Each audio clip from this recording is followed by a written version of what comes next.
ಕೆಳಂಗುಗಳಿವೆಯೇನೋ ಮುಂದಿನ ನಿನ್ನಾಥ ಪೂಜೆಯಂಬುದೇ ಪರಮಾತ್ಮ ನಿಚ್ಚಲವಿರಲು ಪರಮಾತ್ಮ ನಿಶ್ಚಯವಿರುವ ನಿನ್ನಾತ್ಮ ನಿಚ್ಚಲವಿರಲು ಪರಮಾತ್ಮ ನಿಶ್ಚಯವಿರುವ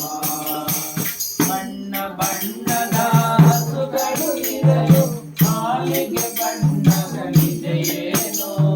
ಬಣ್ಣ ಬಣ್ಣದ ಹಸುಗಳು ಇರಲು ಹಾಲಿಗೆ ಬಣ್ಣವು ಇದೆಯೇನೋ ವಿಧ ವಿಧ ಹಸುಗಳು